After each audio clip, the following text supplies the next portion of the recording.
दाग भी निकलेंगे तेजी से। नया सर्फ एक्सेल 100% मुश्किल दाग निकाले ज्यादा तेज। Surf Excel. अस्सलामुअलैकुम, मैं हूँ फातिमा शेख। आइए नजर डालते हैं आज की अहम खबरों पर।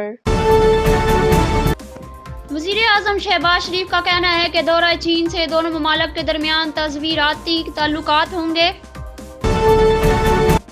पाकिस्तान तहरीक इंसाफ के चेयरमैन इमरान खान ने करम में आज होने वाले ज़िमनी इंतखाबात में कामयाबी हासिल कर ली।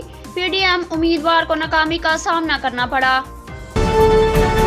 इस्लामाबाद वज़ीर आज़म शहबाज शरीफ ने दावा किया है कि पाकिस्तान तहरीक इंसाफ के चेयरमैन इमरान खान ने मुश्तरका दोस्त के जरिए एक माह कबल मुज़ाकरात की पेशकश की थी।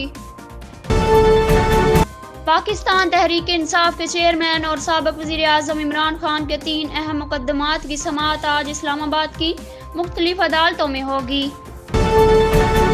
यूक्रेन पर हमले के बाद यूरोपीय यूनियन ने रूस के खिलाफ कार्रवाई करते हुए अब तक तकरीबन 17 अरब यूरो $16.9 बिलियन मालियत के असासों को मंजमद किया है। अंकारा तुर्क सदर रजब तैयब एर्दोगान ने मुल्क के पहले कार मैन्युफैक्चरिंग प्लांट का इफ्तिताह किया और मुल्क में बनने वाली पहली घरेलू कार को मुतारफ करा दिया। कुवैत में हुक्काम ने इस हवाले से वजाहत जारी की है कि गैर मुल्कियों की नौकरियों में किसी किस्म की तोसी नहीं की जाएगी ताकि कुवैताइजेशन का अमल मुकम्मल किया जा सके। मॉस्को रूस ने यूक्रेन के अनाज मुआहदे में अपनी शिरकत मुअत्तल कर दी है।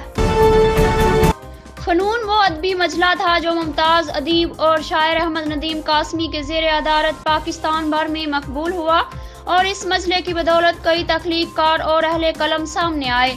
इस मजले को शुरू ही से सफ़े अव्वल के अदीबों और शायरों का तामन हासिल रहा और कासमी साहब ने बड़े फराख दिली से नए लिखने वालों को भी इसमें जगह दी।